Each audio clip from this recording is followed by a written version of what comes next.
ran sopek na thenga nausen iswa chu puanin an tuama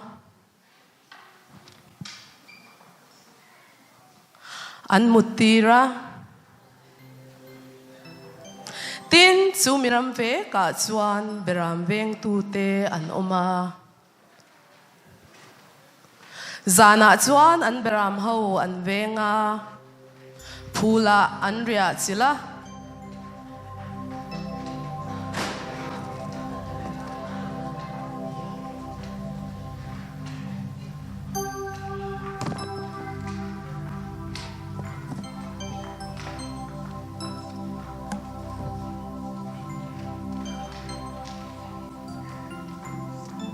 tin lalpa van tir kau pakhat an kia nga alo dinga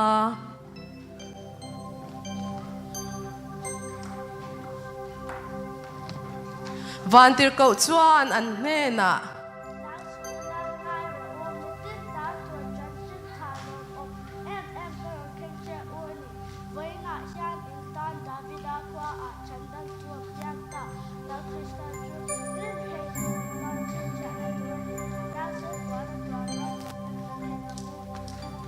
atia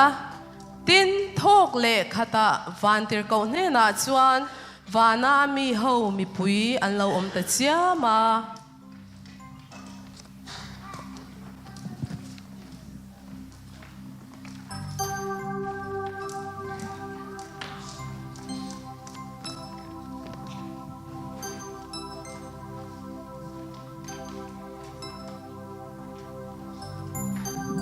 pathian an faka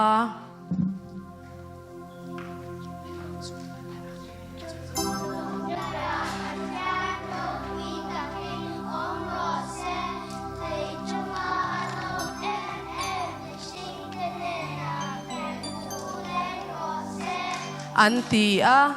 van tir kau te chuan vana an kalsan ve le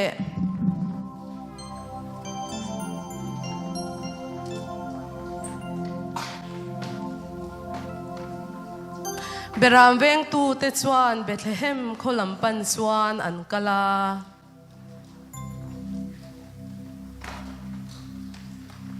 no sen chu chibai an buka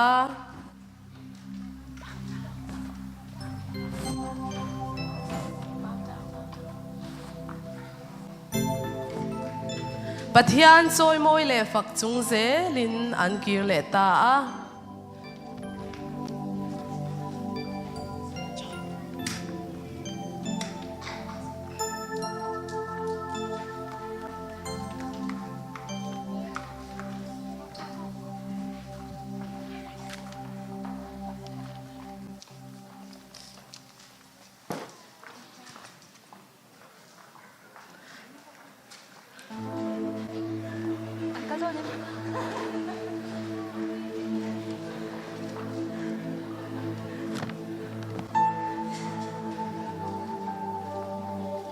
Suti lai vel chuan lal heroda lalai ania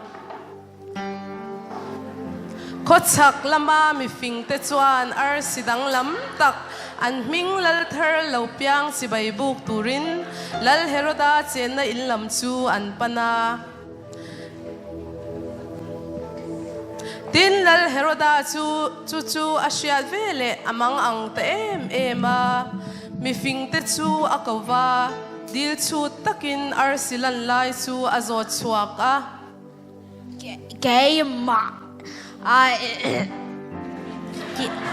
Gamer in Loltar Ju Jamaica book veteran in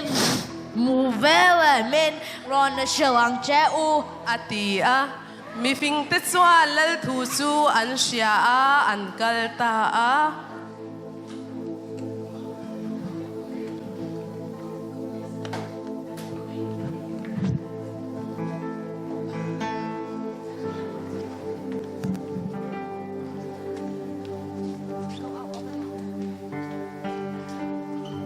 chuti chuan khochak mi fing te po chuan RC chuzuin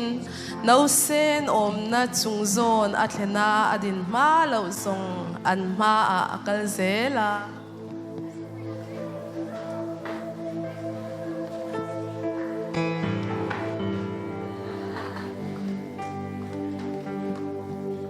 RC chu khwal buk chunga chuan ading ta a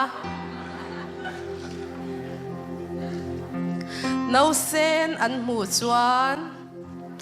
an bok khupa chibai an buka an robom te an hunga an hena chuan lom na rang kachak te bero te mura te an pe a tin heroda hena kirle lo turin an mga shila nomapang chuan an mani kholampanin kongdanga an hota a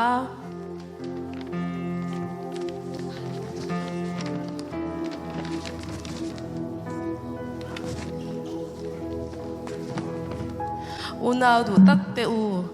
min chandam ngai an nia in shiata chandam tu alo piang ti shiat chuan engtin nge alom lo theng le van ro pui na kal sana min chandam tura lo piang chu ilo mang u beram puten an hun hlutak lanin chibai an buka khotsak mi fingten an ro bom te hongin chibai an buka ho u MMC members te u kaini po kan thilung te lanin chibai buk turin Bethlehem ipan veang umyang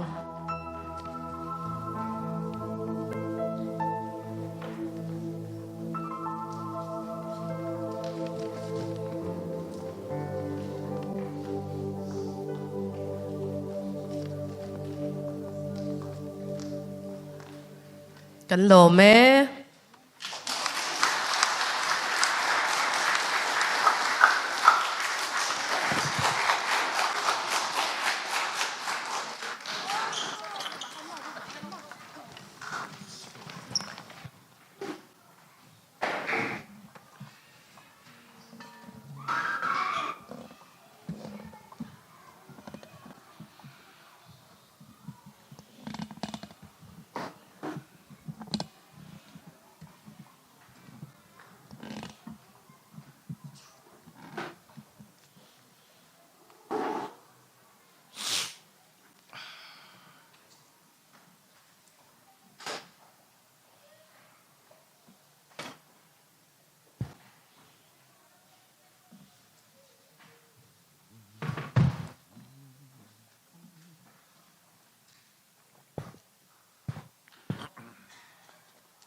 Tuna chuan